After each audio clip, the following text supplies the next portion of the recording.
నమస్తే, welcome to special tip. అసలు Marwadi go back ఉద్యమం ఎక్కడ ఎప్పుడు మొదలైంది? ఎవరి వల్ల ఈ ఉద్యమం ఊపందుకుంది? ఒక వ్యక్తి ఈగోనే ఈ గో బ్యాక్ మార్వాడి నినాదానికి నాందిగా మారిందా? మార్వాడీలు రావడం వల్ల, తెలంగాణలో ఉండడం వల్ల నిజంగా తెలంగాణ అస్తిత్వానికి నష్టం కలుగుతుందా? గో బ్యాక్ మార్వాడి అన్నంత మాత్రాన మార్వాడీలు వెళ్ళిపోతారా? తెలంగాణలోని మేధావి వర్గం సైతం ఈ ఉద్యమానికి సపోర్ట్ చేయడాన్ని ఎలా చూడాలి? కేవలం రాజకీయ లబ్ధి కోసం మాత్రమే మార్వాడి గోబ్యాక్ నినాదాన్ని తెర మీదకు తీసుకువచ్చారన్న విశ్లేషకుల అభిప్రాయాలను ఎలా విశ్లేషించాలి? గతంలో తెలంగాణ సాధించడం కోసం ఆంధ్రులారా వెళ్లిపోండన్నాము. అయితే స్వరాష్ట్రాన్ని సాధించుకున్నాక నిజంగా ఆంధ్రులు తెలంగాణను విడిచి వెళ్లిపోయారా? ప్రస్తుతం చర్చనీయాంశంగా మారిన గోబ్యాక్ మార్వాడి నినాదం ఎవరికి లాభం, ఎవరికి నష్టం? గోబ్యాక్ మార్వాడి అన్న నిదానం గట్టిగా వినిపించినా వాస్తవంలో మార్వాడీలు తెలంగాణను విడిచి వెళ్లిపోవడం సాధ్యం కాదు. ఇక్కడే వ్యాపారాలు, ఇల్లు తరతరాలుగా జీవనాధారం కట్టుకున్నవారు ఒక్కసారిగా వదిలి వెళ్ళాలి అంటే ఎక్కడికి వెళ్తారు? ఈ నినాదం ప్రాక్టికల్ రియాలిటీ కంటే రాజకీయ నినాదంగా ఎక్కువగా కనిపిస్తున్నట్లుగా విశ్లేషకులు చెప్పుకొస్తున్నారు. కొంతమంది తెలంగాణ మేధావులు స్థానికుల ఆర్థిక హక్కులు కాపాడుకోవాలి అనే కోణంలో దీనికి మద్దతిస్తున్నారు. అయితే అదే సమయంలో సమాజంలో విభజన, వ్యతిరేకత పెంచే ధోరణి అని విమర్శలు కూడా వినిపిస్తున్నాయి. ఒక వర్గం మేధావులు దీన్ని స్థానికతకు సంకేతమని భావిస్తే, మరో వర్గం దీన్ని ప్రమాదకరమైన సామాజిక ఫలితాలకు దారితీసే అంశంగా చూస్తోంది. ఈ ఉద్యమం వెనుక అసలు ఉద్దేశం రాజకీయ లాభమే ఉందని, స్థానికత, ఆత్మగౌరవం అనే పేరుతో జనాన్ని రెచ్చగొట్టి ఓటు బ్యాంకు కాపాడుకోవడమే అసలు ఉద్దేశం అంటున్నారు విశ్లేషకులు. తెలంగాణ ఉద్యమంలో ఆంధ్రులారా వెళ్లిపోండి అన్న నినాదాన్ని వాడినట్లే ఇప్పుడు మార్వాడి గోబ్యాక్ అనే కొత్త నినాదం రాజకీయ ఆయుధంగా మారింది.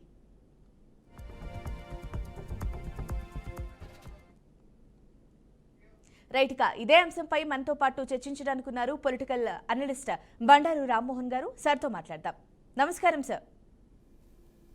నమస్కారం సార్, మరి ఇప్పుడు ఉన్నట్టుండి సడన్ గా మార్వాడి గోబ్యాక్ ఉద్యమం వినిపిస్తోంది సార్. మరి నిజంగా ఇది తెలంగాణ అస్తిత్వాన్ని దెబ్బతీస్తుంది అంటారా?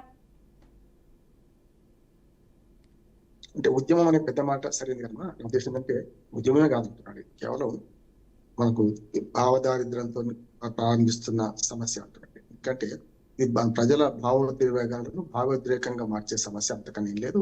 ఉద్యమం అనేది చాలా పెద్దగా ఉంటాం. మీరు అంతకుముందు చెప్పారు కదా, చాలా అద్భుతంగా చెప్పారు. అందులో ముఖ్యంగా తెలంగాణ ఉద్యమానికి దీనికి పోలిక కూడా లేదు. తెలంగాణ ఉద్యమంలో మీరు అన్నారు కదా, ఆంధ్ర గోబ్యాక్ అనేది ఎప్పటిది 69 ఉద్యమం. అది 69లో బౌన్స్ అయిపోయింది. అంటే ఎప్పుడైనా కూడా ఒక వర్గాన్ని వెళ్ళగొడతామంటే భారత రాజ్యాంగం ప్రకారం ఎవరు ఎక్కడ ఒప్పుకోరు. అందుకని మీరు ఆనాడు స్ట్రీట్ ఫైట్ 69లో ఆంధ్ర గోబ్యాక్ అనే మాట మాడిండ్రు. కానీ ఎప్పుడైతే 91 తర్వాత మల్లేశ ఉద్యమంలో కూడా ఆంధ్రులారా వెళ్ళిపోవడం ఎక్కడ లేదు. దానికి ప్రధాన కారణం ఏంటంటే నీళ్లు, నిధులు, నియామకాలు. అసలు తెలంగాణ ఉద్యమానికి దీనికి పోలికెళ్ళేదాం. తెలంగాణ ఉద్యమం అస్తిత్వ పోరాటం.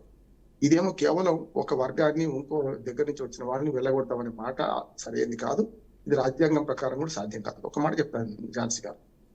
భారత రాజ్యాంగం ఏం చెప్తుందంటే, స్పష్టంగా భారతదేశంలో ఎవరైనా ఎక్కడైనా స్వేచ్ఛగా నివసించవచ్చు, పర్మనెంట్ గా నివసించవచ్చు, ఉద్యోగ వ్యాపార సంబంధాలు పెంచుకోవచ్చు, ఎక్కడైనా వ్యాపారం చేసుకోవచ్చు. మొన్నటిదాకా ఒక అవరోధం ఉంటే, మనకు జమ్మూ కాశ్మీర్ లో 370 ఆర్టికల్ ఉండడం వల్ల దానికి మనం భూములు కొనడానికి, అమ్మడానికి కానీ, అక్కడికి వెళ్ళి మనం వృత్తులు, ఉద్యోగాలు చేసుకోవడానికి వీల్లేదు. భారతదేశం అంతా ఒక చట్టం ఉంటే జమ్మూ కాశ్మీర్ ఎక్సెప్ట్ జమ్మూ కాశ్మీర్ అని నేను యావత్గా చెప్తున్నా. మా చట్టాలన్నీ కూడా భారతదేశం అంతా వర్తించే చట్టాలు అక్కడ మాత్రం వర్తించకపోయాయి. కానీ 370 ఆర్టికల్ రద్దు చేసిన తర్వాత ఇప్పుడు దేశం అంతా ఒకటే, ఒకే చట్టం, ఒకే దేశం, ఒకే రాజ్యాంగం నడుస్తున్నది. కనుక సమస్య లేదు. భారత రాజ్యాంగం ఇట్లాంటి చిల్లర ఉద్యమాలను ప్రోత్సహించదు, దాన్ని ఒక ఎట్టి పరిస్థితుల్లో అంగీకరించదు కూడా. రైట్ సార్, మరి ఉన్నట్టుండి అసలు మార్వాడీలు తెలంగాణలో అంటే వాళ్ళు దశాబ్దాలుగా వ్యాపారాలు చేస్తున్నారు, ఆర్థిక వ్యవస్థలో భాగమైపోతున్నారు. మరి ఉన్నట్టుండి అటువంటి వర్గాన్ని గో బ్యాక్ అని నినాదించడం ఎంతవరకు కరెక్ట్ అంటారు సార్? వారిని వెళ్ళిపోవడం ఎంతవరకు కరెక్ట్? అసలు కేవలం స్వార్థం. కొందరు స్వార్థపర శక్తులు, ముఖ్యంగా రాజకీయ నాయకులు, రాజకీయ పార్టీలు కూడా దీన్ని ఆయుధంగా మార్చుకునే ప్రయత్నం చేస్తున్నాయి. కొందరు ఇటువైపు ఓటు బ్యాంక్ రాజకీయాలు ఇటువైపు, కొందరు అటువైపు, అంతే చీలిపోయినారు. సమాజాన్ని చీల్చే ప్రయత్నం ఎవరు చేసినా తప్పే. రేపు మన ఆగస్టు 24 మాజీ యువ ప్రధాని మన రాజీవ్ గాంధీ జన్మదినం జరుపుకోబోతున్నారు. రేపే సద్భావన దివస్ అని దేశవ్యాప్తంగా. అటువంటిప్పుడు సద్భావన పెరగాలన్నా లేకుంటే వర్గాల మధ్య కులాల మధ్య పంచాయతీ కావాలి చూస్తున్నాం. అందుకనే ఎప్పుడో 1960s లోనే మహాకవి శ్రీశ్రీ ఒక అద్భుతమైన పాట రాశారు. వెలుగునీడు అనే సినిమాలో పాడబోయి భారతీయుడా ఆడి పాడబోయే విజయ గీతిక అని చెప్పి అందులో రాస్తే ఒక ఒక ఒక చలనాన్ని ఉటంకిస్తాను. దేశంలో భాషా భేదాలు, మన భాష, మన ప్రాంతీయ దేశాలు పెరుగుతున్నాయి, ఎటుపోతే దేశం అని చెప్పి ఆయన ఆవేదన వచ్చారు. 60 ఏళ్ల తర్వాత కూడా 65 ఏళ్ల తర్వాత కూడా అదే పాట పాడుకోవాల్సిన పరిస్థితి ఎందుకు వచ్చింది వాళ్ళ మనకు అంటే, విభజన రాజకీయాల్లో ఒకరేమో ఒక పార్టీ మతం రాజకీయాలు చేస్తుంది. దానికి పెద్ద విరుగుడు ఏంటంటే మతం కంటే ఎక్కువ పిచ్చి ఉన్నది కులం. మనం చూస్తున్నాం, కులగజ్జి ఉన్న రాష్ట్రాల్లో ఏం జరుగుతుందో చూస్తున్నాం కదా, కులం. అందుకని మతం పక్కన పెద్ద గీత గీయాలంటే కులం గీత గీశారు. ఇప్పుడు ప్రాంతీయ గీత కూడా ఇంకోటి గీస్తున్నారు. అందుకని తెలంగాణ ఉద్యమానికి దీనికి సంబంధమే లేదు. ఒక రకంగా చెప్పాలంటే అటువంటి ఎవరైనా ఉద్యమకారులు ఉద్యమం అనుకుంటే కూడా తప్పే అంటున్నారు. ఎందుకంటే మార్వాడీలు మీరు అన్నట్టు ఝాన్సీ గారు ఇక్కడికి వచ్చి 4 రోజులు ఒకరే కాదు, అసలు మనం ఇంకో పోవడం లేదా, ప్రపంచం మధ్య అంతా కుగ్రామంగా మారిపోయిన సందర్భంలో ఇవాళ మనమంతా ఎక్కడికైనా పోయి బతుకుతున్నాం కదా. అట్లాగే వేరే వర్గం వాళ్ళు, వేరే ప్రాంతం వారు కూడా ఇక్కడికి వచ్చి బతుకుతున్నారు. గప్చుప్ బండి నుంచి మొదలుకొని బంగారం షాప్ వరకు అనేక బట్టల వ్యాపారం కానీ, ఇంబు వ్యాపారం కానీ, స్వర్ణకారులు అన్ని చేస్తున్నారు కదా. అందుకని ఏమంటున్నారంటే వాళ్ళని వెళ్ళగొట్టే హక్కు ఎవరికి లేదు. వెళ్ళి మార్వాడి గో బ్యాక్ అనే నినాదమే తప్పుడు నినాదము. జాతీయ సమైక్యత నినాదం ఇవ్వాల్సిన ఈ సందర్భంలో మన పండుగ జరుపుకున్నాం. దేశమంతా ఒకటి, దేశంలో అందరూ ఎక్కడైనా జీవించవచ్చు అనే పరిస్థితి ఉన్నప్పుడు ఈ నినాదం తప్పు. దీనిలో స్వార్థపర లక్ష్యాలు 2 ఉన్నాయి. ఒకటేమో మా వృత్తులు నష్టపోతున్నాం అని కొందరు అంటున్నారు. నిజమే, కరెక్టే. ఇప్పుడు ఒక మాట చెప్తాను, వృత్తులు ఆధునీకరణ చెందిన తర్వాత చాకలి వాళ్ళే చేస్తున్నారా? డ్రై క్లీనర్స్ పేరు మీద, రకరకాల పేరు మీద అన్ని కులాల వాళ్ళు ఇవాళ మన బట్టలు డ్రై క్లీనర్స్ పెట్టుకుంటున్నారు కదా, దాంట్లో కులాలకు సంబంధించిన లేదు కదా. వాళ్ళే మంగళ పని చేస్తున్నారా? ఇవాళ చూడండి మీరు, బ్యూటీ పార్లర్ పేరు మీద, రకరకాల మన సెలూన్ల పేరు మీద అన్ని వర్గాల వారు ఉన్నారు కదా. ఒక మాట చెప్తాను ఝాన్సీ గారు, ఒక జోక్ గా చెప్తాను. ఒక ఆయన హైదరాబాద్ కొత్తగా వచ్చిండట. ఈ చార్మినార్, గోల్కొండ ఇవన్నీ ఎవరు కట్టినో ఆయనకు అర్థం కాలేదు, అడుక్కుంటూ పోయిండు. అలాంటి వాడు ఎదురైతే చార్మినార్ ఎవరు కట్టిండ్రు అంటే నైమాలు సాబ్ అన్నాడు. ఉర్దూ కదా, హైదరాబాద్ అంతా ఉర్దూ కనుక నైమాలు అంటే నాకు తెలియదు అంటాడు.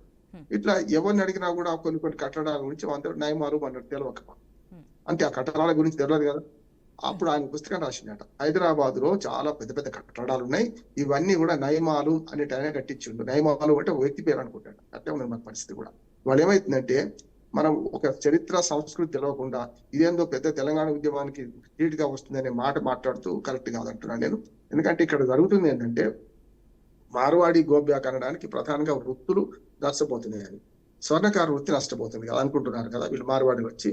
మరి లలితా జ్యువెలర్స్ నీ పేరు కూడా చెప్తున్నారు. రకరకాల కార్పొరేట్ పెద్ద పెద్ద జ్యువెలరీ షాపులని వాటికి తీసేయగలుగుతారా? ఎక్కడి నుంచి వచ్చారు వాళ్ళందరూ కూడా? అట్లానే కార్పొరేట్ ఆఫీసులు వాళ్ళు వచ్చినాయి. అమెజాన్ నుంచి మనం వస్తువులు ఇంటికి తెప్పించుకుంటున్నాం, స్విగ్గీ జొమాటో నుంచి తెప్పించుకుంటున్నాం. మరి వాళ్ళ అన్ని హోటళ్ళు తీసేయాల్సిందేనా? ఒకనాడు ఉడిపి హోటల్ మనకి ఇప్పటికి కూడా మనకు ఆదర్శం కదా. టిఫిన్ అలవాటైన తెలంగాణ అంటే ఉడిపి హోటల్ వల్ల కదా. నేనేమంటున్నా అంటే ఏ వర్గాన్ని గోడలు కట్టి ఆపలేం కదా. ప్రపంచమంతా కుగ్రామంగా మారుతున్న సందర్భంలో, మీ వృత్తులు ఆధునీకరణ చెందుతున్న సందర్భంలో వృత్తులు పోతున్నాయి. దాన్ని ఏం చేయాలి? అద్భుతంగా ఆధునీకరణ చేసుకోవాలి. వాళ్ళ పద్మశాలీలు బట్టలు నేస్తున్నారా పాపం. ఇవాళ ఒక చీర నేయాలంటే ఎంత ఖర్చు అవుతుంది, ఏ రకంగా వాళ్ళు నష్టపోతున్నారు, ఎంత లాభం రావడం లేదు. ఇక్కడ చిరిగిన చేనేత బతుకులని నేను ధర్మవరము, గద్వాల, సిరిసిల్ల, మన భూదాన్ పోచంపల్లి ఇట్లాంటి ప్రాంతాలు తిరిగి మరీ ఒక వ్యాసం రాశాను. వాళ్ళకు బతుకుదెరువు ఊడలేదు కనుక బతుకుదెరువునిచ్చే వృత్తిని ఎత్తుకుంటూ పోతారు తప్ప ఇవాళ బతుకుదెరువు లేని మా వృత్తులు నచ్చుతున్నాయి, మాకు నష్టం అవుతుందంటే ఆడలేక మధ్యలో కూడా అంటున్నాను నేను. ఎవరి తెలివి వాళ్ళు ఉపయోగించాలి, ఆ వృత్తుల్లో రాణించాలి, వృత్తులు ఆధునీకరణ చేసుకోవాలి. ఇంకా పాతకాలపు భావాలతోని మేము మాత్రం గోడ కట్టుకొని ఉంటామంటే అభివృద్ధి చెందదు. విశ్వనగరంగా హైదరాబాద్ అభివృద్ధి చెందుతున్న క్రమంలో మనం గోడ కట్టుకుని ఉండేదేమో. పల్లెటూర్లలో, పట్టణాల్లో కూడా మార్వాడీలు వస్తున్నారు. వాళ్ళు మన జీవన విధానంలో భాగం అవుతున్నారా లేకపోతే వ్యతిరేకం అవుతున్నారా? వాళ్ళని అక్కడే చేర్చుకోవాలి. బయట నుంచి వచ్చిన వాళ్ళు అంతెందుకు మన దగ్గర నుంచి చాలా మంది సూరత్, భీమండి బతకబోతున్నారు కదా. మరి వాళ్ళని అక్కడి నుంచి వెళ్ళగొడతా అంటే ఎట్లా? మనం అమెరికా కూడా పోతున్నాం కదా, మనం వాళ్ళని అక్కడి నుంచి వెళ్ళగొడతా అంటే ఎట్లా?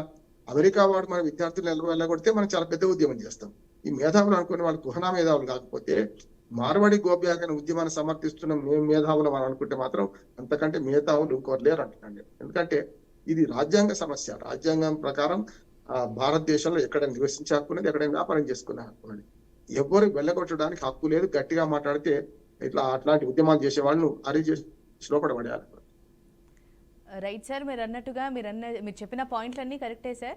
అసలు ఎవరి వ్యాపారం వాళ్ళది, ఎవరి టాలెంట్ వాళ్ళది, ఎవరి నాలెడ్జ్ వాళ్ళది. ఒక విషయానికి వస్తే మరి ఇలాంటి టైంలో సడన్ గా గో బ్యాక్ అనే నినాదం వినిపించింది. అందులో మన తెలంగాణలో కొంతమంది మేధావులు కూడా దానికి మద్దతు ఇస్తున్నారు సార్. అసలు దాన్ని టాపిక్ తీయడమే ఒక విషయం అంటే దానికి మద్దతు కూడా ఇస్తున్నారు కాబట్టి ఈరోజు ఒక చర్చ చేసే సిచ్యువేషన్ ఏర్పడింది సార్. మరి దీనిపైన ఏమంటారు? మన తప్పు కాదు తల్లి. అంటే మీడియా ఎందుకంటే సమాజంలో జరుగుతున్న వాళ్ళు చూపించాలి, ప్రత్యక్షంగా చూపించాలి మనం. ఎందుకని తెలంగాణ అస్తిత్వ పోరాటం మీరు తెలంగాణ ఉద్యమంతో మార్వాడి గోపయాక్ ఉద్యమాన్ని జత చేస్తున్నారంటే అంతకన్నా అధ్వానమైన విషయం లేదు. తెలంగాణ అస్తిత్వ ఉద్యమాన్ని కించపరచడం పెట్టాం.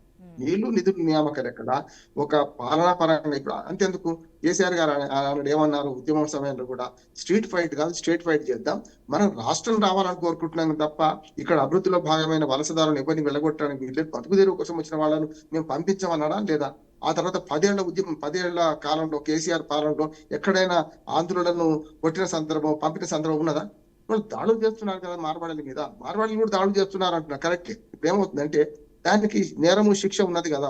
ఇప్పుడు దీనికి మూలం ఎక్కడ వచ్చిందంటే మనకు ఆమన్గల్లో బంద్ కన్నా ముందు ఒక ఓల్డ్ సిటీలో ఒక మార్వాడి కుటుంబం ఒక ఎవరు పార్కింగ్ లో వస్తే ఎవరిని కొట్టిండట, స్థానికుని కొట్టిండట. దానికి కేసు ఉంది కదా. మార్వాడి వాడు కాదు, ఎవరు తప్పు చేసినా చట్ట ప్రకారం శిక్షించాల్సిందే కదా కదా. అటువంటి దాన్ని వ్యక్తిగతమైన ఒక పంచాయతీని తీసుకొచ్చి ఇక్కడ దీని ముడిపెట్టడం ఏంటిది? కనుక సమస్య లేదు. ఇటువంటిది 3 రకాలుగా వస్తుంది. ఇప్పుడు చెప్పాను కదా, బీజేపీ పార్టీ ఏమో మతం గీత గీసి సమాజాన్ని విభజిస్తున్నది, పార్టీలు కడుకొస్తాం. రెండోది ఏమో కాంగ్రెస్ ఏమో ఉభయ కుశలోపారు అంటూనే లోపల మాత్రం కాంగ్రెస్ వ్యక్తులు చాలా మంది ఇది మంచిదే అనే బాపతున్నారు. ఎందుకంటే ఈ ఓట్లట మార్వాడి ఓట్లట బీజేపీ పోతున్నాయట. కాంగ్రెస్ వ్యక్తులు అతను మాట్లాడే సంగతి చెప్తున్నారు. ఇక బీఆర్ఎస్ అయితే పూర్తిగా బరిదిగించి మాట్లాడుతున్నది, ఈ ఉద్యమాన్ని ప్రోత్సహించే ప్రయత్నం చేస్తుంది. ఇంకా దుర్మార్గం అంటున్నారు. వాళ్ళు గతంలో తెలంగాణ ఉద్యమం వల్ల లాభపడ్డారు. తర్వాత మొన్నటికి మొన్న బనకచెర్ల ఈ లొల్లి అంతా పెట్టుకొని దీని వల్ల ఎందుకు లాభం లేదనుకున్నారు. ఇప్పుడు కొత్తగా 5 తీసుకొచ్చారు. నేను ఏమంటున్నానంటే చాలా మంది దీనికి కొన్ని కుంటి సాకులు చూపెడుతున్నారు. ఝాన్సీ గారు నేను చెప్తాను. ఉదాహరణకు మార్వాడీలు జిఎస్టీ కట్టరు. రైట్, జిఎస్టీ ఎవరు చూసుకోవాలి? ప్రభుత్వం ఉంది, యంత్రాంగం ఉంది. జిఎస్టీ కట్టకపోతే చూసుకోవాలి, వాళ్ళే కదా చూసుకోవాల్సింది. చట్టం ఉంది, రాజ్యాంగం ఉంది కదా. జిఎస్టీ కట్టకపోతే కాదు తక్కువకు అమ్ముతున్నారు. నేను వినియోగదారుల ఉద్యమంలో 50 ఏళ్ళుగా పనిచేస్తున్నాను. ఒక బిల్లులు ఇవ్వకపోతే నేను 100 రూపాయల పెట్రోల్ పోసుకుని నేను బిల్లు తీసుకుంటాను. అటువంటి అప్పుడు మీరు బిల్లులు ఇవ్వరంటే మీరు అడిగితే ఇవ్వకపోతే కదా, అడిగితే అక్కడ కొనకండి. ఇప్పుడు వినియోగదారులకు హక్కు ఉన్నది. మీ మార్వాడి షాపులకు తప్పనిసరిగా కొనండి. ఎక్కడ ఉందా రూల్ ఉందా? ఎక్కడైనా కొనుక్కోవచ్చు. మీరు కొనుక్కోండి, మీకు ఇష్టం ఉన్న దగ్గర కొనుక్కోండి. అంతేందుకు ఇవాళ అద్భుతమైన పెద్ద మాల్స్ వచ్చిన తర్వాత మీరు ఏదైతే నేను చెప్తున్న అమెజాన్, బ్లింకిట్ ఇవన్నీ వచ్చిన తర్వాత మీరు షాపులకు ఎంతమంది వెళ్తున్నారు? ఏమంటారు దాన్ని, ఎబో మిడిల్ క్లాస్ అంతా కూడా, ముఖ్యంగా ధనవంత వర్గం అంతా కూడా షాప్ లో పోయి కొనుక్కొచ్చుకుంటున్నారు. మానవ సంబంధాలు ఉంటున్నాయి. అసలు బ్యాంక్కి వెళ్తున్నాడా, రోడ్డు మీదకి వెళ్తున్నాడు ఎవరైనా? అంతా ఇంట్లో కూర్చొని అన్ని తెప్పించుకుంటున్నారు కదా.